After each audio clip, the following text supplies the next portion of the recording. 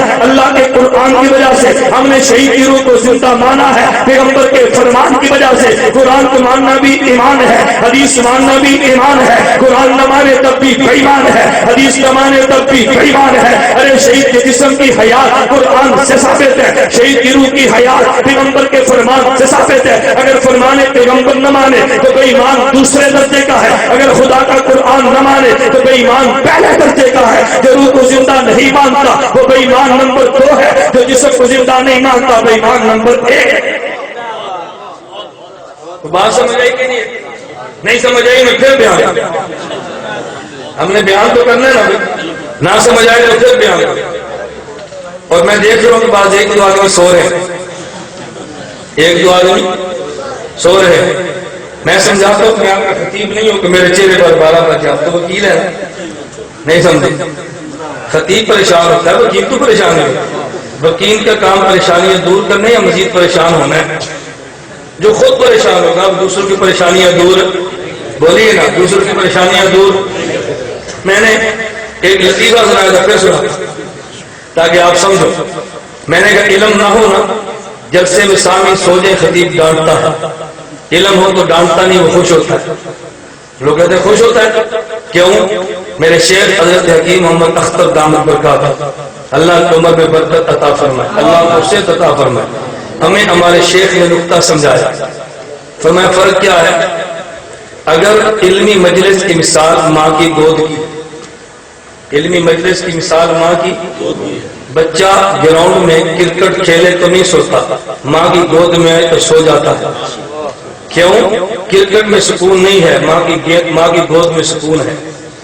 یہ دکان پہ کام کرتا ہے تو نہیں سوتا، اور خطیب کے جلسے میں آتا ہے تو کیوں؟ دکان میں سکون نہیں ہے، علمی مجلس میں سکون ہے۔ کبھی ماں نے ڈانٹا ہے؟ بولیے، کبھی ماں ڈانٹتی ہے تو گلی ڈنڈا کھیل گیا نہیں سوتا، میری چوڑی جی سونا بھی۔ ہر آدمی کی اپنی سرائکی ہوتی ہے نا بھائی، تو میری پنجابی میں تو وہی بولوں گا۔ کبھی ماں ڈانٹتی ہے کہ تجھے کرکٹ کھیل کے تو نیند نہیں آئی، میری گود میں سونا تھا، کیوں؟ ماں سمجھتی ہے کرکٹ میں سکون نہیں ہے، میری گود میں سکون ہے۔ اے کاش مولوی صاحب بھی سمجھ جاتے، دکان میں سکون نہیں ہے، میری مجلس میں سکون ہے۔ نہیں سمجھے؟ وہ کیوں ڈانٹا؟ میں نے احمد شیخ کی تقریر سنی ہے، وہ بے ایمان کے بیان میں رو گیا، کہتے ہیں اس بوڑھے کی کھتی جماعت۔ میں نے کہا یہ بھی انپڑھ ہے، یہ انپڑھ ہے، کھتی جماعت، کہتے ہیں اس بوڑھے کی کھتی جماعت۔ اب اس نے کیوں کہتا ماں؟ وکیل نہیں ہے نا، عالم نہیں ہے۔ اگر یہ عالم ہوتا تو ایسی جاہل والی باتیں کیوں کرتا؟ تو بات سمجھ آئیے۔ میں اگلی جملہ کہتا، اگلا چلا، میں حضرت شیخ کی خدمت میں کیا، میں آپ کے جملے پر حاشیہ چڑھا کے بات کرتا ہوں۔ ماں کی گود میں آ کے بیٹا سو جائے، ماں ڈانٹتی تو نہیں ہے، لیکن ماں بیٹے کو جملہ کہتی ہے کہ بیٹا اٹھ جا، دودھ پی لے پھر سو جا، نہیں کہتی؟ دودھ پی لے۔ ہماری ماں تو نہیں ہے، لیکن ہم رات کے 3 بجے جائیں تو بیگم دودھ ضرور دیتی۔ کیوں؟ ہمارے یہاں بیگم دودھ پلاتی ہے، آپ کیا تو بچوں کو، مائیں شہروں میں بچوں کو مائیں دودھ نہیں پلاتی، بیوی کہاں سے پلائے گی؟ میں تو مذاق تو نہیں کرتا، اس لیے میں کہتا ہوں یہ ماحول بنائیں گے نا اپنے بچوں کے لیے تو کل کو آپ کو ملے گا۔ جب یہ ماحول نہیں بننا بچپن میں تو جوانی بھی کچھ نہیں ملنا۔ میری بات کو ذرا سمجھے۔ میں نے حضرت شیخ نے ایک جملے میں حاشیہ چڑھا تھا، فرمایا وہ کیسے؟ میں نے کہا ماں اس بچے کو ڈانٹتی تو نہیں ہے، لیکن ماں ایک جملہ کہتی ہے کہ بیٹا اٹھ جا دودھ پی لے، پھر ہمارے بیان میں کچھ سوچے، ہم ڈانٹتے تو نہیں ہیں، ہم کہتے ہیں ان سے کو ایک گلاس دودھ پی لو پھر سو جانا۔ آپ اگر کچھ سوچے تو آپ نے کیا کہنا ہے؟ تھوڑا سا دودھ پی لو بھائی، اور دودھ بھی کھرا، دودھ بھی کھرا۔ میری لفظوں پہ غور کرنا، دودھ بھی خالص۔ جس نے کبھی خالص دودھ نہ پیا ہو اور پہلی بار پیے تو پیٹ میں گڑگڑ ہوتی ہے نا، اور جب کبھی خالص مسئلہ نہ سنا ہو پہلی بار سنے تو منہ میں گڑگڑ ہوتی ہے۔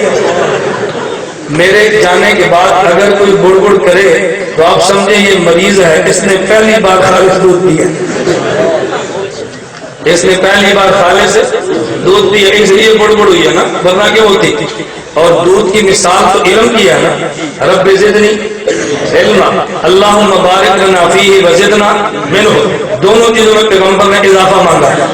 اگر خواب میں دودھ پیے تو تعبیر کس سے ہے؟ علم سے ہے، تو خالص دودھ پینے سے گڑگڑ ہوتی ہے اور خالص مسئلہ سننے سے گڑگڑ ہوتی ہے، اس لیے اگر کوئی گڑگڑ یا گڑگڑ کرے تو آپ سمجھیں کہ مریض ہے، اور مریض قابل رحم ہوتا ہے، مریض قابل توجہ رکھنا، مریض قابل۔ میری دلیل آپ کے ذہن میں ہے، لا تقولوا لمن يقتل فی سبیل اللہ، بولیے نا، بل احیا ولکن لا، میں ذرا مزید سمجھانے لگا، ولکن لا تشعرون، توجہ رکھنا، میں مزید سمجھانے لگا۔ اللہ کرے میں آپ کی سطح پہ اتر کے بات کر سکوں۔ میں نے گزارش کی ہے کبھی عوام کی سطح پہ آنا دقت تو ہوتی ہے، لیکن آدمی کو محنت سے اترنا پڑتا ہے۔ وَلَا تَقُولُوا لِمَن يُقْتَلُ، توجہ، فی سبیل اللہ اموات بل احیا ولکن لا تشعرون، دلیل پہ غور کرنا۔ میں نے ایک وجہ تو سمجھا دی، ہم نے شہید کے بدن کو زندہ مانا ہے، وجہ لمن یقتل، فرمایا جو قتل ہوتا ہے تم نے اس کو زندہ کہنا ہے، اور قتل جسم ہوتا ہے، قتل روح نہیں ہوتی۔ اس سے پتہ چلا کہ جسم کو ہم نے زندہ کہنا ہے۔ ذرا دوسری وجہ پہ غور کرنا، فرمایا لا تقولوا لمن یقتل فی سبیل اللہ اموات بل احیا، خدا ایک لفظ لائے ہیں یقتل، اللہ ایک لفظ لائے ہیں احیا، توجہ، لفظ لائے ہیں اموات، پھر فرمایا احیا، پہلے خدا لفظ یقتل لائے ہیں، پھر لفظ اموات لائے ہیں، پھر لفظ احیا لائے ہیں۔ اصل تو مزہ عالم کو آئے گا، لیکن کچھ ذوق ہوگا تو کچھ لذت تجھے بھی آئے گی۔ اصل کا مزہ اسے آتا ہے کہ جس کی شادی ہوتی ہے لیکن ہجڑا نہ ہو تو برات والوں کو بھی لطف آتا ہے۔ نہیں سمجھے؟ تو شادی پر اصل مزہ کیسے آتا ہے؟ بولیے نا، میں کوئی غلط بات کہہ رہا ہوں؟ میں لطیفہ گور قصہ کو مولوی نہیں ہوں، لیکن میں پہلے میں نے کہا تھا نا کہ میں سادہ اتنی بات کہتا ہوں کہ آپ زبان میں بات سمجھیں۔ جب شادی ہو اصل لطف شادی کا کسے آتا ہے؟ بولی اصل کسے آتا ہے؟ اور اگر ہجڑا نہ ہو، دوسرا نہ ہو تو شادی کے ساتھ چلنے والوں کو بھی لطف تو آتا ہے نا۔ اصل تو میری دلیل پہ مزہ آئے گا علماء کو، لیکن جو عالم نہیں ہے اس کو علماء کی برات میں شرکت کی وجہ سے کچھ لطف تو آئے گا انشاءاللہ، توجہ، کچھ لطف تو آئے گا۔ میں نے قرآن حفظ کیا، میں نے اپنے ابو سے کہا کہ میں نے قرآن حفظ کیا ہے، ہمارے گلوں میں ہاتھ ڈالو نوٹ کا، جیسے بچوں گلوں میں ڈلتے ہیں۔ تو میرے ابا جی فرمانے لگے پتر اسی مثال، ہمارے پنجابی کی کہاوت ہے، مثال ہے، پنجابی کہتے ہیں کہ میری شادی تو نہیں ہے لیکن میں شادی کے ساتھ کیا ہوں۔ فرمایا کہ ہم نے یہ حفظ تو نہیں کیا لیکن حفاظ تو ہم نے دیکھا ہے، تو یہ حال ہم نے کبھی نہیں سنے جو تو نے کہے ہیں۔ تو میں یہ کہتا ہوں ایک ہوتا ہے شادی جس کی ہو، اور ایک ہے جو شادی کے ساتھ چلے۔ اصل تو لطف ہے شادی والے کا، لیکن ساتھ چلنے والوں کو لذت آتی ہے، بشرطے کہ ہجڑا، بشرطے کہ ہجڑا، اب میں یوں کہوں گا بشرطے کہ مردہ، بشرطے کہ پتھری۔ اب پتھر کو تو سکون نہیں آنا، پتھر کو مزہ کہاں سے آئے گا؟ بشرطے کہ پتھر نہ ہو تو اس کو مزہ ضرور آنا ہے۔ توجہ، مجھے کل میرا ایک شاگرد ہے ڈیرہ غازی خان، اس نے مجھے ایک بات کی، صدیق اس کا نام ہے، مجھے کہتا ہے یہ عبدالرحیم نظامی ہے ڈیرہ غازی خان میں، کہتا ہے اچانک ہماری ملاقات ہوگی تو مجھے وہ کہتا ہے دیکھ میں پتھری ہوں، کیا کہتا ہے؟ میں پتھری ہوں۔ تو میرے شاگرد صدیق نے کہا وہ جی آپ پتھری ہیں، پتھروں میں طیب ہے، کہتا ہے نانا میں پتھری کا مطلب پتھر کی طرح عقیدے میں سخت ہوں۔ میرے شاگرد نے کہا کہ پتھر ٹوٹ جاتا ہے جب اوپر لوہا لگتا ہے، پتھر ٹوٹ جاتا ہے جب لوہا. اس نے کہا تو نے کہاں پڑھا ہے؟ اس نے کہا میں مولانا گھوموں سے پڑھ گیا. میں نے کہا اس پتھر نے ٹوٹنا شکر ہے تو نے لوہا نہیں کہا پتھر کا. میں نے کہا اگر وہ لوہا کہتا تو پھر کہتے آپ بتائیں. میں نے کہا تو نے کہنا تھا جب تپش دے تو لوہا پگھل جاتا ہے. جو کہتا جائے گا ہم توڑتے جائیں گے, اس سے فرق نہیں پڑتا. توجہ رکھنا, لا تقولوا لمن یقتل فی سبیل اللہ اموات بل احیاء.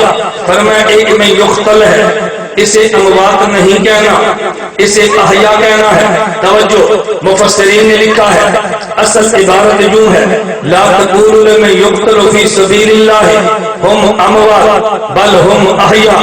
ایک لفظ یقتل ہے, ایک ہم اموات ہے, ایک لفظ یقتل ہے, ایک لفظ احیاء ہے. ارے جو یقتل ہے یہ فعل ہے اور اموات جو ہے یہ اسم ہے. لمن یقتل جملہ فعلیہ ہے, احیاء اور اموات جملہ اسمیہ ہے. ہم احیاء ہم اموات. مفسرین نے لکھا ہے کہ فعل میں تجدد ہوتا ہے. کیا معنی؟ فعل ہوتا ہے تو ختم ہو جاتا ہے. جملے اسمیہ میں دوام ہوتا ہے جس میں تسلسل ہو. لفظ اسمی لاتے ہیں اور جہاں دوام نہ ہو وہاں جملہ فعلیہ لاتے ہیں. کیا مطلب؟ یہ قتل ہوا, موت آئی اور ختم ہو جانا ہے. فرمایا دیکھو یقتل تو ہے, قتل تو ہوا ہے, لیکن قتل ہونے کی مدت تھوڑی ہے. اس کو قتل کے بعد موت نہیں ہے. اموات نہیں کہنا, اگر اموات ہوگا تو موت میں تسلسل ہوگا. یقتل میں تسلسل نہیں ہے لیکن احیاء میں تسلسل ہے. فرمایا میں یقتل تو ہے, یہ قتل تو ہوا ہے لیکن اموات نہیں ہے. اگر یقتل کے بعد میت ہوگا تو پھر کہتے ہیں کہ موت میں دوام ہے. فرمایا نانا یہ یقتل بھی ہے لیکن اموات نہیں احیاء ہے. جب خدا نے یقتل کہا تو پھر فرمایا کہ قتل آیا ہے, ہم اموات کی نفی کی ہے, ہم احیاء کا اثبات کیا ہے. فرمایا اس کے قتل تھوڑی دیر کے لیے ہوا لیکن اس کی موت میں دوام نہیں ہے, موت میں استمرار نہیں ہے بلکہ حیات میں استمرار ہے. جس بدن پہ تھوڑی دیر کے لیے موت آئی ہے اسی بدن کو الگ دوام حیات ملی ہے. اور یہ مسئلہ تو پیغمبر کے بعد پیغمبر سے پہلے یہ شہید کا تھا. میں ایک جملہ اور کہہ دوں تاکہ اس کے بعد میں اگلی بات کہتا ہوں. خدا نے دوسری آیت میں فرمایا لا تحسبن الذین قتلوا فی سبیل اللہ امواتا. آگے اللہ رب العزت نے فرمایا کہ جو خدا کے راستے میں قتل ہو جاتے ہیں ان کی تمنا رہتی ہے اللہ جو پیچھے والے ہیں ہمیں ان کے بارے میں بھی بتا دینا خدا ان کا حال کیسا ہے. فرمایا فرحینا, وہ لوگ خوش ہوتے ہیں. آگے اللہ لفظ استعمال کیا, فرمایا وہ خوش بھی ہوتے ہیں اور استبشار کا لفظ لائے ہیں, ان کو بشارت بھی ملتی ہے. توجہ رکھنا, یہ جو لفظ استبشار ہے یہ لفظ بشرا سے بنا ہے اور بشرا اس کھال کو کہتے ہیں جو بدن کی ہوتی ہے, اس لیے بدن کو بشر کہتے ہیں. بشر کیوں کہتے ہیں؟ اس کے بدن پہ کھال موجود ہے. قرآن کا لباحت للبشر, ارے جہنم کی آگ ہے جو تیری کھال کو اڈیڑ کے رکھ دے گی. ارے کھال بدن پہ ہوتی ہے, کھال روح پہ نہیں ہوتی. مفسرین نے لکھا ہے یستبشرون کا لفظ بتاتا ہے کہ بعد والوں کو جو بشارت ملتی ہے بشارت بدن کو ملتی ہے. لفظ بشرا جو موجود ہے, لفظ بشر جو موجود ہے, جس طرح بشر جسد انسانی کو کہتے ہیں تو بشرا جسد انسانی کی کھال کو کہتے ہیں. تو یستبشرون قرآن کہتا ہے یہ بشارت اسے ملتی ہے کہ جس میں بشر بھی ہو, بشارت اسے ملتی ہے کہ جس میں بشرا تن بھی ہو. اور بشرا تن کھال کو کہتے ہیں. یہ لفظ یوں اشارے دے رہا ہے کہ شہید کو جانے کے بعد خوشخبریاں بدن کو ملتی ہے. ارے روح جنت میں ہے اور یہ بدن یہاں پہ ہے. میں نے کہا احیاء بھی کہتا ہے کہ بدن کو زندگی ملتی ہے. میں یقتل بھی کہتا ہے بدن کو زندگی ملتی ہے. یستبشرون بھی کہتا ہے کہ اس بدن کو زندگی ملتی ہے. اب ذرا دلائل پہ غور کرنا. تم تو ہوگے اور مولانا ہم تو نبی کی حیات سننے کے لیے آئے ہیں اور تم نے حیات شہید کی بتا دی ہے, ہمیں ذرا نبی کی حیات تو بتانا. تو پھر میں یوں کہوں گا اگر تم نے قرآن کو سمجھنا ہے تو پھر قرآن کے مفسر سے سمجھنا ہے. اگر قرآن کو سمجھنا ہے اہل تفسیر سے سمجھنا ہے. میں اس پہ ایک دو نہیں بحمد اللہ تعالی تحدیث کی نعمت کے طور پہ کہتا ہوں. میں حوالوں کی لائن لگا سکتا ہوں اس آیت کی روشنی میں کن کن مفسرین اور محدثین نے پیغمبر کی حیات استدلال کیا ہے. ذرا ایک تو حوالوں پہ توجہ رکھنا. حضرت علامہ مفتی بغداد علامہ علوسی رحمت اللہ علیہ روح المعانی میں لکھتے ہیں, فرماتے ہیں وحیہ, توجہ وحیہ فوق حیات الشهيد فهي فوق حياة الشهداء بكثير وحياة نبينا صلى الله عليه وسلم اکمل من سائر من حیات سائر. فرمایا یہ آیت بتا رہی ہے اگرچہ شہید کو حیات ملی ہے لیکن اس سے زیادہ پیغمبر کو ملی ہے کیونکہ شہید کو مقام تو پیغمبر کی وجہ سے ملا ہے. علامہ سمہودی نے وفا والوفا اخبار دار المصطفیٰ میں لکھا ہے بلا شک فی حیاتی صلی اللہ علیہ وسلم بعد وفاتہ وکذالک سائر الانبیاء علیہم السلام احیاء فی قبورہم حیات اکمل من حیات الشہداء التي اخبر اللہ بها فی کتابہ العزیز. فرمایا شہید کو حیات ملی ہے نبی کو حیات اس سے بڑھ کر ملتی ہے. میں کہتا ہوں ہاں علامہ ابن حجر اسقلانی رحمۃ اللہ علیہ اسی آیت کی روشنی میں فتح الباری شرح بخاری میں لکھا ہے. علامہ حجر بھی کہتا ہے وقد ثبت انہم احیاء من حیث النقل وهو ويكفيهم من حيث النظر كون الشهداء احیاء بنص القرآن والانبیاء افضل من الشهداء. ارے نبی شہید سے اعلیٰ ہے تو نبی کو بھی تو شہادت ملی ہے. علامہ فراسینی نے عقیدۃ السرافینی کے اندر یہی عقیدہ لکھا ہے اذا كان هذا في الشهداء كان الانبیاء علیہم السلام بذلك حق واولا.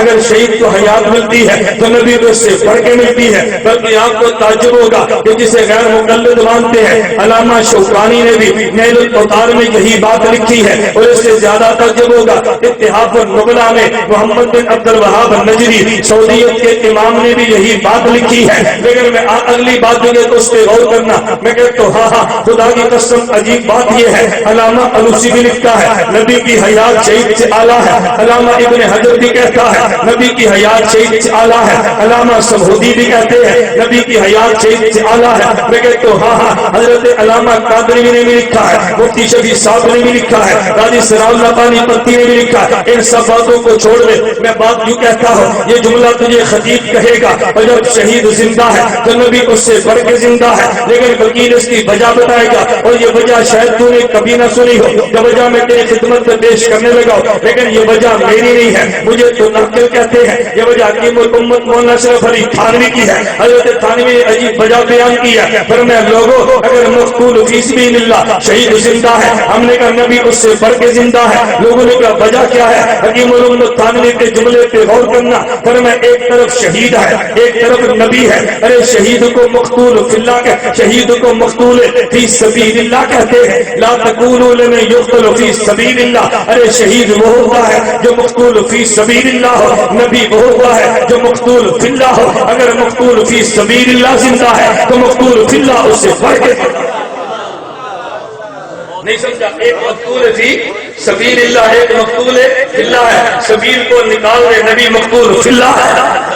نبی مقتول فی اللہ ہے. تمہیں نہیں سمجھ آئی میں اور بات کرتا ہوں. میں نے عرض کیا نا جب مسئلہ آتا ہے تو میں عجیب چاہتا پھر میں دلائل پیش کروں. ایک اور دلیل دوں توجہ رکھنا.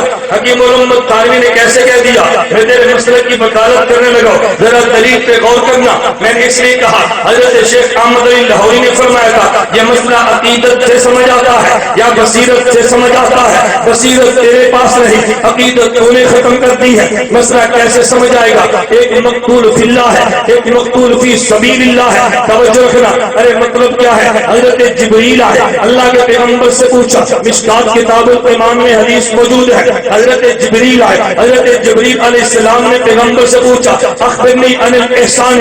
اللہ کے پیغمبر آپ یہ بتائیں احسان کسے کہتے ہیں؟ نبوت میں 3 سوال کیے گئے. نمبر 1 اخبرنی عن الایمان حضور ایمان کسے کہتے ہیں؟ اخبرنی عن الاسلام پیغمبر ایمان اسلام کسے کہتے ہیں؟ اخبرنی عن الاحسان پیغمبر احسان کسے کہتے ہیں؟ اخبرنی عن الساعہ پیغمبر قیامت کب آئے گی؟ اخبرنی عن اماراتها پیغمبر قیامت کی علامات کیا ہے؟ ذرا میری توجیہ پہ غور کرنا. 5 سوال کیے ان میں ایک سوال جبریل نے یہ کیا ہے اخبرنی عن الاحسان حضور احسان کیا ہے؟ نبی نے عجیب جواب دیا ہے ان تعبد اللہ کانک تراہ خدا کی عبادت یوں کرے گویا تو خدا کو دیکھتا ہے. توجہ رکھنا. میں نے جہاں تک تجھے لے کر جانا ہے ابھی وہاں تک تیرا تصور بھی نہیں آیا. پیغمبر نے جواب یوں دیا ہے ان تعبد اللہ کأنک تراہ, خدا کی عبادت یوں کرنی ہے گویا خدا کو دیکھتا ہے. فإن لم تکن تراہ فإنہ یراک, اگر تجھے دیکھنے والا مقام نہیں ملتا پھر یہ عقیدہ تو بنا لے خدا تجھے دیکھتا ہے. میں عجیب بات کہنے لگا, میں پہلے جملہ کہا کرتا تھا پھر میں تلاش کرتا تھا خدایا جملہ جو میں کہتا ہوں مجھے اکابر کی کتابوں سے دے دے کہ یہ میری ذاتی رائے نہ بن جائے. تو پھر میں نے اٹھا کے دیکھی ہے حضرت صوفی سرور صاحب دامت برکاتم کی, میں نے بخاری کی شرح دیکھی, مجھے پھر یہ جملہ ملا. خدا کی قسم میں بتا نہیں سکتا کہ مجھے اس دن کتنی خوشی ہوئی ہے. حضرت صوفی صاحب نے بھی لکھا ہے ان تعبد اللہ کأنک تراہ,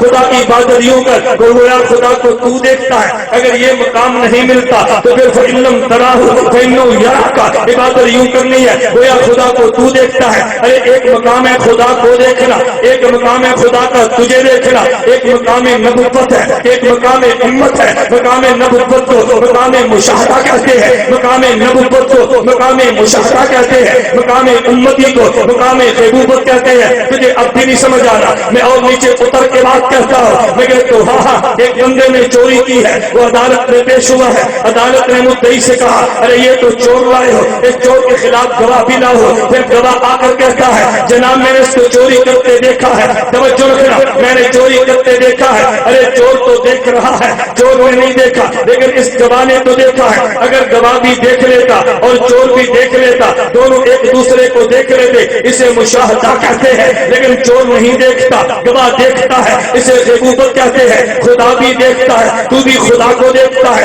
اسے مشاہدہ کہتے ہیں. اور خدا دیکھتا ہے مگر تو نہیں دیکھتا, اسے غیبوبت کا زمانہ کہتے ہیں. اس لیے دیوبند کا عقیدہ ہے نبی کا ایک سجدہ ایک طرف, امت کی کروڑوں نمازیں ایک طرف, نبی کا سجدہ ایک طرف ہے, امت کی اربوں نمازیں ایک طرف ہے. خدا کی قسم پوری کائنات کے سجدے مل کے محمد کے ایک سجدے کا مقابلہ نہیں کر سکتے. ارے وجہ کیا ہے, یہ جملہ تو خطیب کہے گا, ذرا وکیل کی دلیل پہ غور کرنا. وجہ یہ ہے امتی سجدے کرتا ہے, عالم غیبوبت میں رہ کے کرتا ہے. نبی سجدہ کرتا ہے, عالم مشاہدہ میں ڈوب کے کرتا ہے. میرے نبی کا سجدہ عالم مشاہدہ ہے, امتی کا سجدہ عالم غیبوبت کا ہے. اب حکیم الامت تھانوی کے جملے کی شرح سننا. حکیم الامت تھانوی نے کہا لا تقولوا لمن يقتل في سبيل الله اموات بل احياء ولكن لا تشعرون. ارے یہ تو مقتول فی سبیل اللہ ہے, نبی مقتول فی اللہ ہے. ارے وجہ یہ ہے نبی خدا کو دیکھتا ہے, خدا نبی کو دیکھتا ہے. شہید خدا کو نہیں دیکھتا, خدا اسے دیکھتا ہے. ارے پیغمبر اور خدا کے درمیان راستے ہٹ جاتے ہیں, شہید اور خدا کے درمیان سبیل کا راستہ رہتا ہے. وہ مقتول فی اللہ ہے, یہ مقتول فی سبیل اللہ ہے. اگر سبیل موجود ہے یہ تب بھی زندہ ہے, سبیل ہٹ گئی تو تب نہیں سمجھا. اور میں بڑی شرح صدر کے ساتھ بات کہتا ہوں, اپنے قادر کی جوتیوں کے سستے میں کہتا ہوں, یہ شرح جو میں نے تجھے پیش کی ہے تو دنیا جہان کی کتابیں اٹھا لے, تجھے نہیں ملنی جب تک تو نے قادر دیوبند کی جوتیاں سیدھی نہیں کرتی. میں کیوں کہتا ہوں, اگر میری دلیل پہ سکم ہے مجھے غلط کیا ہے, میری دلیل توڑ کے دکھا, میرے قابل کو نہ بھونکنا, مجھے کیا تیری دلیل غلط ہے. میں نے اس لیے کہا, میں علماء سے کئی بار کہتا ہوں, اپنے طلباء سے کہتا ہوں, میں نے بحمداللہ دلائل کی دنیا میں محنت کی ہے. میں یوں چانک سے اسٹیج پہ نہیں آ گیا کہ تو سمجھے کہ شاید تیرا خطیب ہوگا. نانا میں تیرے مسلک کی بکارت کرتا ہوں. میں نے کہا لا تقولوا لمن يقتل في سبيل الله اموات بل احياء ولكن لا تشعرون. ایک اور دلیل پہ غور کرنا. ارے کیسے پتا چلا کہ بدن زندہ ہے, وہ تو روح کو زندہ کہہ رہا تھا. میں نے کہا نا اسے کہنا میں چیلنج کے ساتھ کہتا ہوں, آج تو بھی پڑھ لے, آج میں بھی پڑھتا ہوں. میرے خدا نے یوں فرمایا لا تقولوا لمن يقتل في سبيل الله اموات بل احياء ولكن لا تشعرون, ولكن لا تعلمون نہیں فرمایا. اگر ولكن لا تعلمون کہتا تو دلیل روح کے زندہ ہونے پر تھی. خدا نے لا تشعرون فرمایا, یہ دلیل جسم کے زندہ ہونے پر. تجھے نہیں سمجھ آنا, میں اور نیچے اترتا ہوں. میں نے کہا میں اکثر کہتا ہوں, واللہ میں کہتا ہوں, میں کہتا ہوں مجھے لطف آتا ہے درمیان میں طلباء بھی ہٹا دے, خالص علماء کا مجمع لا, پھر مجھ سے میرے موضوع پہ دلائل. ہمیں اور نیچے اترنا اور اترنا اور اترنا. کیوں یہ نہ کہے کہ مان لو تم نے جل سک رہا, ہمیں تو بات سمجھ نہیں ہے. توجہ رکھنا, میں دلیل دینے لگا. اگر خدا یوں فرماتے ولکن لا تعلمون تو پھر دلیل کیا تھی, شاید روح زندہ ہو. فرمایا ولکن لا تشعرون, یہ دلیل ہے کہ جسم زندہ. فرق, ایک لفظ علم ہے, ایک لفظ شعور ہے. ادراک بالحواس تو شعور کہتے ہیں، ادراک بالعقل کو علم کہتے ہیں. نہیں سمجھا؟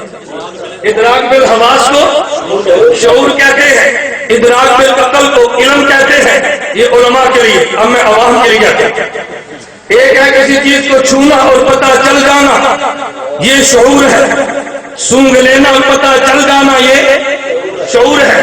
دیکھ لینا اور پتہ چل جانا یہ، بولیے نا، سن لینا اور پتہ چل جانا یہ شعور ہے. چکھ لینا اور پتہ چل جانا یہ چکھنے سے پتہ چلے شعور کہتے ہیں. ادراک کا معنی پتہ چلنا، حواس کا معنی حاسے کی جمع ہے، جس سے محسوس کرے. ناک سے محسوس کیا شعور ہے، آنکھ سے محسوس کیا شعور ہے، زبان سے محسوس کیا شعور ہے، تو نے کان سے محسوس کیا شعور ہے، تجھے عقل سے پتہ چلا یہ علم ہے. تم کہو گے فرق کہاں سے کیا؟ میں کہتا ہوں یہ فرق میں نے نہیں، خود خدا نے قرآن میں کیا ہے. میں نے نہیں، خود فرق قرآن نے کیا ہے. میں نے کہا تھا میں آج کی مجلس میں صرف آیات اور احادیث پیش کروں گا، تمہارا یہ الزام تو ٹوٹے نا قرآن نہیں پڑھتے. میں نے کہا بحمداللہ پڑھتے بھی ہیں، سمجھتے بھی ہیں. تو قرآن پڑھتا بھی مراسیوں کی طرح ہے اور سمجھتا بھی نہیں ہے. پڑھتا بھی اور سمجھتا بھی نہیں ہے. توجہ، پہلا پارا. دوسرا رکوع، اللہ رب العزت نے فرمایا ان کو یہ کہا جائے وَمِنَ النَّاسِ، ان کو کہا جائے وَإِذَا قِيلَ لَهُمْ لَا تُفْسِدُوا فِي الْأَرْضِ قَالُوا إِنَّمَا نَحْنُ مُصْلِحُونَ أَلَا إِنَّهُمْ هُمُ الْمُفْسِدُونَ وَلَكِنْ لَا يَشْعُرُونَ. وَإِذَا قِيلَ لَهُمْ آمِنُوا كَمَا آمَنَ النَّاسُ قَالُوا أَنُؤْمِنُ كَمَا آمَنَ السُّفَهَاءُ أَلَا إِنَّهُمْ هُمُ السُّفَهَاءُ وَلَكِنْ لَا يَعْلَمُونَ. فرق کیا ہے؟ فساد کی باری آئی تو وَلَكِنْ لَا يَشْعُرُونَ. صحابہ کی باری آئی وَلَكِنْ لَا يَعْلَمُونَ. وَلَكِنْ لَا، آپ یقین فرمائیں میں معذرت کے ساتھ کہتا ہوں، میں نے کئی بار کہا دفاع صحابہ پہ اسٹیج سے دلائل مرشد ہے، دلائل سننا. میں نام دلائل میں تو کہنا. میں ایک وقت ہفتہ بعد حیدری رحمۃ اللہ علیہ زندہ تھا، عنوان تھا چاند اور ستارے. میں نے کہا میں آج وہ دلائل دوں گا جو تم نے کبھی نہیں سنی. پھر میں نے 1 گھنٹہ دلائل دی، میری کیسٹ منگا ہوا 1 گھنٹہ. ہوا کیا؟ 1 گھنٹہ تو تکلیف نہیں ہوئی. ایک دن اٹھ کے نعرہ لگائے جنگلی کل بھی زندہ تھا جنگلی. میں نے کہا مجھے خوشی ہے. ایک نعرہ اور لگا، حضور کل بھی زندہ تھے، حضور آج بھی زندہ تھے. حضور کل بھی زندہ تھے، حضور مماتی اٹھا. بہت سارے مماتی سپاہ میں گھسے ہیں، ہم سمجھتے ہمارے ہیں. نہ کل تمہارے تھے نہ آج تمہارے، نہ کل تھے نہ آج. ان نے تمہیں دھوکہ آج بھی دینا ہے، کل بھی دینا ہے. توجہ رکھنا. انہوں نے کیا کہا؟ اٹھ گیا. خیر اس نے کہا یہ اختلافی مسئلہ بیان نہ کرو. میں نے کہا تو احمقوں کی جنت میں رہتا ہے. میں نے اگر ابھی اعلان کیا نا ان میں کون تیرا ہے کون میرا ہے، تیرا ایک ہی نہیں نکلنا. لڑکے اٹھ گئے، نعرے شروع ہو گئے. میں کنٹرول کیا، بات ختم ہو گئی. اللہ حیدری کی قبروں پہ اربوں رحمت تلاوت فرمائے. جلسہ گاہ کے بعد دسترخوان پہ بیٹھے حضرت حیدری کو ایک بندہ کہنے لگا وہ جی مولانا گمن صاحب نے ہمارے جلسے پہ اختلافی مسئلہ بیان کیا. حضرت حیدری علم کے بادشاہ تھے. فرمایا تم نے بلایا تھا یا وہ آئے تھے؟ تم نے بلایا تھا یا وہ؟ انہوں نے کہا اگر تو بلایا تھا تو پھر سنو، آیا تھا اعتراض کرو. نہیں سمجھے؟ تم مجھے بلاؤ اور سمجھو شریعت کے خلاف نہیں بولے گا، تمہاری حماقت ہے نا، اسے بلاؤ اور مواجد کے خلاف نہیں بولے گا تب بھی تمہاری حماقت ہے. نہیں سن سکتے نہ بلاؤ. اگر سننا ہے تو بلانا ہے تو پھر سننا بھی ہے. بات ٹھیک ہے غلط ہے؟ چلے میں اپنے عنوان پہ چلتا ہوں، میں بات میں سمیٹتا بھی. توجہ رکھنا. میں بات کہنے لگا، میں دلائل کو سمیٹ لیتا ہوں. میں نے عرض کیا وَإِذَا قِيلَ لَهُمْ لَا تُفْسِدُوا، توجہ، وَإِذَا قِيلَ لَهُمْ لَا تُفْسِدُوا فِي الْأَرْضِ، زمین میں فساد نہ کرو. انہوں نے کہا ہم تو اصلاح کرتے ہیں، فساد نہیں کرتے. فرمایا جھوٹ بولتے ہیں. اللہ انہم ہم المفسدون ولکن لا یشعرون. یہ فساد کرتے ہیں مگر فساد کو سمجھتے نہیں ہیں. خدا نے نفی شعور کے کی ہے. اور جب باری صحابہ کی آئی ہے رضی اللہ عنہ فرمایا وَإِذَا قِيلَ لَهُمْ آمِنُوا تم ایمان لاؤ جیسے ایمان صحابہ لائے. انہوں نے کہا ہم ایمان لائے جیسے ایمان یہ صفحہ العیاذ باللہ بے وقوف لائے ہیں. خدا نے کہا الا انہم هم الصفحاء ولکن لا یعلمون. ارے صفحاء تو خود ہیں مگر ان کے پاس علم نہیں ہے. ارے پہلے مسئلہ فساد کا تھا پھر مسئلہ ایمان کا تھا. فساد کا پتہ عقل سے نہیں, فساد کا پتہ آنکھ سے چلتا ہے, فساد کا کان سے چلتا ہے, فساد کا دیکھنے سے چلتا ہے. جب فساد کی باری آئی ہے خدا نے کہنے میں شعور نہیں ہے. اگر شعور ہوتا فساد سمجھ جاتے. اور جب باری ایمان کی آئی ہے پھر میں ان کے پاس عقل نہیں ہے. عقل ہوتی مقام صحابہ سمجھ جاتے. معلوم ہوا کہ مقام صحابہ عقل سے سمجھ آتا ہے اور فساد کا مسئلہ یہ شعور سے سمجھ آتا ہے. تو جب فساد کی باری آئی خدا نے یشعرون لا یشعرون کہہ کے شعور کی نفی کی ہے. اور جب ایمان کی باری آئی ہے ولکن لا یعلمون کہہ کے علم کی نفی کی ہے. فرمایا لا تقولوا لمن يقتل في سبيل الله اموات بل احياء ولكن لا تشعرون. ارے یہ شہید تو زندہ ہے مگر تمہیں شعور نہیں ہے. خدا نے شعور کی نفی کیوں کی ہے؟ توجہ رکھنا. یہ نہیں کہا ولکن لا تعلمون ارے تم جانتے نہیں ہو. فرمایا نا یہ مسئلہ عقل کا ہے, یہ مسئلہ شعور کا ہے ہی نہیں. ارے تم یہ کبھی نہیں کہنا اللہ زندہ کیسے مانے, ہم نے شہید کو ہاتھ لگایا ہے یہ تو حرکت نہیں کرتا. اللہ زندہ کیسے مانے, ہم نے شہید کو کان لگا کے دیکھا ہے اللہ اس کی نبض تو حرکت نہیں کرتی. اللہ شہید کو زندہ کیسے مانے, خدا تو سمجھ نہیں آ رہا. تو میں ولکن لا تشعرون ارے جو بدن کی چیزیں ہیں ان کا تعلق شعور سے ہے لیکن یہ حیات وہ ہے کہ جو حواس سے پتہ نہیں چل سکتی. اس کا پتہ تو علم سے چلنا ہے. اس لیے میں تمہیں خدا یہ کہہ رہا ہوں اس کا تعلق ایمان سے ہے, اس کا تعلق شعور سے نہیں ہے. ولکن لا تشعرون اس کا تعلق ایمان سے ہے, اس کا تعلق شعور سے نہیں ہے. اگر یہ شعور سے سمجھ آ جاتی تو میں تمہیں کہہ دیتا کہ شعور اس پہ تمہیں ہونا چاہیے. یہ مسئلہ شعور کا ہے ہی نہیں. ارے یہ تو مسئلہ علم کا ہے تو تم نے علم تو تمہیں ہونا چاہیے لیکن تمہیں شعور نہیں ہوگا. ارے شعور اسی کا ہوتا ہے جس کا تعلق ظاہری چیزوں کے ساتھ ہو. یہ بدن کی حیات کا مسئلہ تھا تبھی تو خدا نے لا تشعرون کہا ہے نا کہ بدن کی حیات کا مسئلہ تھا تبھی تو لا تشعرون کہا ہے کہ تمہیں شعور سے پتہ نہیں چلتا. اللہ تو نے لا تشعرون کیوں کہا ہے؟ پر میں اگر شعور سے پتہ چل جاتا تو پھر اسے ایمان نہ کہتے, اسے ایمان نہ کہتے, اسے مسئلہ شعور نہ کہتے. ایمان ہوتا ہی وہ ہے کہ جہاں پر شعور کام نہ کرے پھر بھی بندہ عقل سے مان لے اسے ایمان کہتے ہیں. عقل کا معاملہ اور ہوتا ہے, ارے حواس کا معاملہ اور ہوتا ہے. اگر تجھے یوں بھی سمجھنا ہے تو پھر میں آسان کر کے مثال یوں دیتا ہوں. میں ایک جملہ کہا کرتا ہوں کہ یہ بندہ قبر میں تھا, یہ تو قبر میں سویا ہوا تھا. یہ جو بندہ قبر سے باہر دنیا میں تھا یہ بھی تو سویا ہوا ہے. یہاں بندہ سوتا ہے اس کی نبض حرکت کر رہی ہوتی ہے, یا بندہ سوتا ہے خون چل رہا ہوتا ہے, یا بندہ سوتا ہے تو سانس لے رہا ہوتا ہے. وہ کہتے ہیں سویا ہے اور یہ زندہ ہے, حالانکہ روح سونے والے کے اندر ہے ہی نہیں. اللہ نے خود قرآن میں یوں فرمایا اللہ یتوفی الانفس حین موتها والتي لم تمت في منامها ويمسك التي قضى عليها الموت ويرسل الاخرى کہ جس کو میں نیند دیتا ہوں اس کی روح کو نکال لیتا ہوں لیکن ہے تو تب بھی زندہ نہ. ارے تو نے زندہ کیوں مانا ہے؟ اس کی نبض جو چلتی ہے تو نے زندہ کیوں مانا ہے؟ ارے اس کا خون جو گردش کرتا ہے تو نے زندہ کیوں مانا ہے؟ اس کا سانس جو چل رہا ہے لیکن یہ جو قبر میں چلا گیا ہے جب اس کا فرشتوں نے سوال و جواب کر لیا ہے اس کا حساب ہو گیا ہے. فرشتہ کہتے ہیں نم کنومت العروس, ارے آج تو پہلی رات کی دلہن کی طرح سو جاؤ. یہ جب قبر میں گیا ہے قبر کے جانے کے بعد کہتے ہیں اذا اقعدہ فرشتوں نے اس کو قبر میں بٹھا دیا ہے. اتاہ ملکان فاقعدہ اس کو بٹھا دیا ہے. فرشتوں نے پوچھا من ربوں کا, ارے بتا تیرا رب کون ہے؟ من نبیوں کا, بتا تیرا نبی کون ہے؟ ما دینوں کا, بتا تیرا دین کیا ہے؟ اس نے کہا ربی اللہ, میرے خدا کو میرے رب کو میرا خدا کہتے ہیں, میرے نبی کو حضرت محمد کہتے ہیں صلی اللہ علیہ وسلم, میرے دین کو اسلام کہتے ہیں. جب دین سوال کا جواب دیا ہے فینادی منادی من السماء, سنن ابی داؤد میں حدیث موجود ہے. حضرت برا بن عازب کہتے ہیں رضی اللہ عنہ پھر فرشتہ اعلان کرتا ہے افرشوا من الجنہ, اس کو جنت کا بچھونا دو. البسوا من الجنہ، اس کو جنت کا لباس دے دو، وَقْتَهُ لَهُ بَابًا إِلَى الْجَنَّةِ، اس کو جنت تک لے کر نہیں جانا، اس کو یہاں رہنے دینا ہے، جنت میں وہاں رہنا ہے، اس کے جنت کے درمیان جو دروازہ ہے اس دروازے کو کھول دو، فَيَأْتِيهِ مِنْ طِيبِهَا بَرَوْحِهَا، جنت وہاں رہتی ہے، میت یہاں رہتی ہے، جنت سے خوشبو یہاں پہ آتی ہے، اس کو محسوس کرتا ہے، لیکن نبی کا معاملہ اور ہے، ارے نبی کی قبر جنت ہے،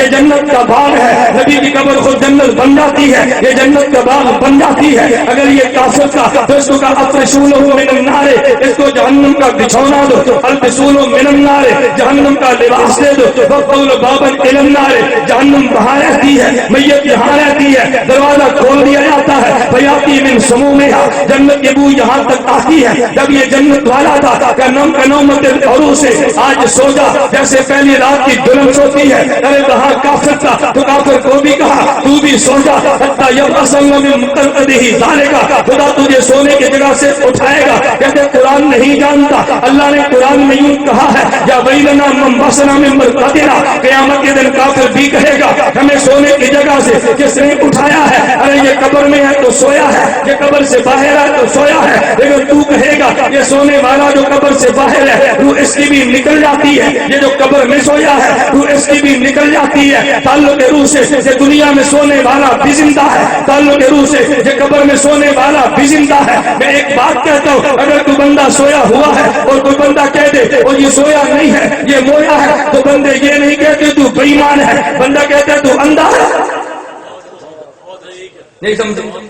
تو بندہ سویا ہو اور کہ جی سویا ہو نہیں مرا ہوا ہے تو لوگ کیا کہتے ہیں؟ بولیے اندھا ہے، دیکھو سانس لے رہا ہے پیٹ اوپر نہیں چھوڑ رہا ہے تو اندھا ہے، کہتے ہیں کہ نہیں؟ کہا ایک اس کی نفس کی آواز آ رہی ہے تو دو رہا ہے، بے ایمان تو نہیں کہتے، بولیے نا، یا بے ایمان کہتے ہیں؟ کیوں؟ دنیا میں جو سویا ہے اس کی حیات ایمان نہیں ہے، اس کی حیات جو کہ شعور سے سمجھ آتی ہے، اگر انکار کر دے تو کہتے ہیں اندھا ہے، اور جو قبر میں ہے وہ بھی سویا ہے، سونے والا یہ بھی تھا، سونے والا وہ بھی تھا، اس کی روح بھی وہاں ہے، اس کی روح بھی وہاں ہے، تعلق روح سے یہ بھی زندہ ہے، تعلق روح سے وہ بھی زندہ ہے، اس کی حیات سمجھ آئے شعور ہے، اس کی حیات سمجھ آئے ایمان ہے، اس کی حیات نہ مانے تو اندھا ہے، اس کی حیات نہ مانے تو بے ایمان ہے، اس کی حیات نہ مانے تو بے ایمان ہے، کیوں؟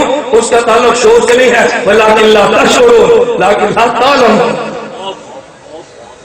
میں نے کہا نا وقت پہ کام ہوتا ہے، میں پھر دلیل دینے کو جی چاہتا، میں کہتا ہوں میں صحیح بخاری کی حدیث پڑھتا کہ یشعرون اور یعلمون میں کیا فرق ہے، مماتی آدھی بات پڑھتا ہے اور آدھی پی جاتا ہے، آدھی پڑھتا ہے آدھی خطبہ صدیق اکبر میں چھیڑتا، میں خطبہ صدیق اکبر کو میں نے کئی بار کہا تھا نا، میں نے پچھلے جلسے میں کہا آج پھر کہتا ہوں، میں کہ تمہاری پھر حضرت رہ گئی نا سر، میں نے پھر کہا تھا، میں کہتا ہوں بھائی مغرب کا بیان شروع کرو عشاء مؤخر کرو، مجھے 3 گھنٹے بولنے دو، اور جب میرے دلائل ہوں پھر تم چٹے دو، پھر 3 گھنٹے تمہارے 6 گھنٹے لگانے دو، دیکھ مسئلہ حیات دماغ میں کیسے اترتا، دیکھ مسئلہ حیات دماغ میں آتا کیسے۔ اور میں بڑی معذرت کے ساتھ کہتا ہوں مسئلہ حیات کبھی ہمیں بھی نہیں سمجھ آتا، کبھی اشکال پیدا ہوتا ہے، میں نام لے کر بات نہیں کرتا تو الجھن ہو گیا، کیسے آدمی کی آپ نے بات کر دی۔ چلیے میں بات سے مل کر کہتا ہوں، یہ قبر میں زندہ ہے تو سویا، یہ قبر سے باہر زندہ ہے تو بولیے نا سویا، یہ زندہ ہے یا نہیں؟ کیسے پتہ چلا؟ آنکھ سے، وہ زندہ ہے کیسے پتہ چلا؟ نبی کے فرمان سے، آنکھ کے انکار کرے تو اندھا ہے، اور نبی کے فرمان کے انکار کرے تو بے ایمان ہے۔ لا تقولوا لمن يقتل في سبيل الله، بولیے نا، لا تقولوا لمن يقتل في سبيل الله اموات بل احیاء ولكن لا تشعرون۔ عجیب بات، میں کہتا ہوں قرآن سمجھو اور مماتیت کو سمجھو۔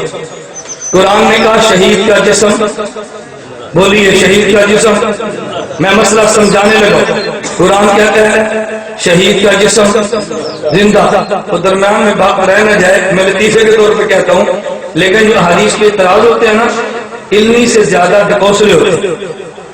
میں نے حدیث پڑھی، بندہ قبر میں ہے، مومن ہے، جنت کا بچھونا ملا، جنت کا ٹھکانہ ملا، فرشتہ کہتا ہے نم کنومت العروس سے، ایسے سو جا جیسے پہلے رات کی، بولیے نا پہلے رات کی دلہن۔ مماتی کہتا ہے کیا پہلی رات دلہن میں ہوتی ہے؟ میں نے کہا بھی سوتی ہے لیکن کچھ کر کے، میں نے غلط بات کی ہے، نہیں سوتی ہے لیکن کچھ کر کے۔ توجہ، یہ بھی قبر میں سویا ہے کچھ سوال جواب ہوئے ہیں نا، یہ سویا ہے لیکن فرشتوں کی کاروائی مکمل ہونے کے بعد نم کنومت العروج سے اب تو بھی سو جاتا، اب تو بھی۔ میں کہتا ہوں خدا کی قسم، تم الفاظ نبوت کی بلاغت کو دیکھو، الفاظ نبوت کی ذرا بلاغت سمجھنا۔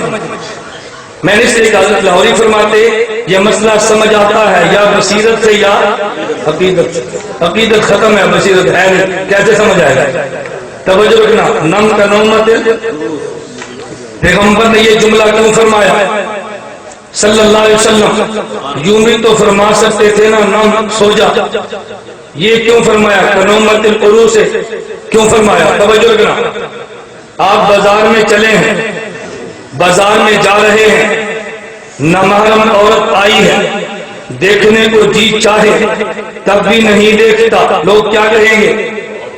توجہ رکھنا، بازار میں یا نامحرم عورت نظر آئی ہے، دیکھنے کو جی چاہتا ہے تب بھی نہیں دیکھتا، لوگ بولیے نا، لوگ دیکھنے کو جی نہ چاہے اور نہ دیکھے گناہ ہی نہیں ہے، دیکھنے کو جی چاہے نہ چاہے اور پھر دیکھے، نہ چاہے اور پھر دیکھے، یہ کون سا گناہ ہے؟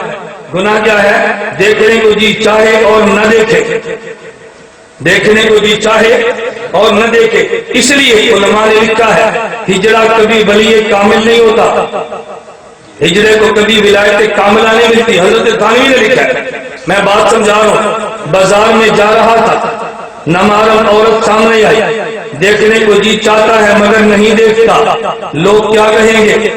لوگ اسی لڑکی سے نکاح ہو جائے، ماں بھی ہے، باپ بھی ہے، پیر کے مرید بھی ہیں، استاذ کے شاگرد بھی ہیں، سارا جہان ہے، وہی بیوی بنی تو کمرے میں ہے، باہر دیکھنے کو جی چاہتا ہے تو نہیں دیکھتا، لوگ اب لوگ یہ نہیں کیا کہیں گے، لوگ شاباش کہیں گے، نم کنومت العروج سے، نم کنومت، توجہ، نم کنومت، ارے وہ عورت کہ جس کے دیکھنے سے ڈرتا تھا، نگاہ اٹھانے سے گھبراتا تھا، توجہ رکھنا، بلاغ نبوت کو سمجھنا، دیکھنے سے گھبراتا ہے، نگاہ اٹھانے سے گھبراتا ہے، لیکن آج ایسے عمل سے اسی کے ساتھ سویا ہے، ماں بھی ہے، والد بھی ہے، بھائی بہنیں بھی ہیں، پورا خاندان بھی ہے، موافق اور مخالف بھی ہے، اسی کے ساتھ اطمینان سے سویا ہے۔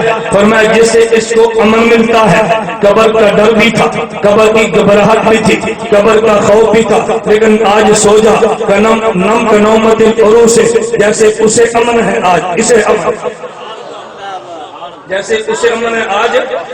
یہ تو میں ایک بلاغت کا نقطہ کر رہا ہوں نا، نبی نے کیوں فرمایا نم کنومت العروج سے؟ توجہ رکھنا، میں اس لیے بات کے لیے جھجکتا ہوں، خدا کی قسم ہم جنسیت اور بے حیائی کے مادے میں جیتے ہیں، جنسیت اور بے حیائی کے مادے میں پیدا ہوتے ہیں، جنسیت اور بے حیائی کے مادے میں جوان ہوتے ہیں۔ اس لیے جب حدیث میں نبوت کی بلاغت کو بیان کرو، آدمی کے کان اٹھتے ہیں اور یار مولانا نے کیسی بات کہہ دی ہے، میں کہ تو جنسیت ایک طرف پھینک دے، ذرا پیغمبر کے کلام بلاغت کو سمجھنا۔ ارے یہی لڑکی بچی ہے، یہی بچی جوان ہوئی ہے، عورت خدا کی قسم اٹھا کے کہتا ہوں اطمینان باپ سے بھی ہے، اطمینان اولاد سے بھی ہے، اطمینان بھائی سے بھی ہے، عورت کو اطمینان دنیا کے اپنے سربراہ سے بھی ہے، لیکن جو عورت کو اطمینان خامد سے ملتا ہے دنیا جہان میں کہیں نہیں ملتا۔ خدا نے کہا نم کنومت العروج سے، جیسے بچپن سے لے کے جوانی تک آئی ہے اور اس کے اطمینان کے لیے ہم نے خامد کو بنایا تھا، تو بھی جوانی سے بڑھاپے تک پریشان پھرتا رہا تھا، آج اسی قبر کو ہم نے تیرے لیے جو اطمینان کی جگہ بنایا، جیسے عورت کے لیے خامد کی پسلی کو ہم نے امن کی جگہ بنایا۔ نم کنومت العروج سے، نم کنومت العروج سے، میں نے کہا جنسیت کو چھوڑ دے، ذرا کلام نبوت کو سمجھ تو صحیح نا، مقام فطرت کو سمجھ کہ فطرت کا نبی کیسے بات کرتا ہے۔ حضور ایسے اشارات سے بات سمجھاتے ہیں کہ بڑے بڑے اہل علم بھی جواب دے جاتے ہیں۔ میں نے کہا لا تقولوا لمن يقتل في سبيل الله اموات بل احياء ولكن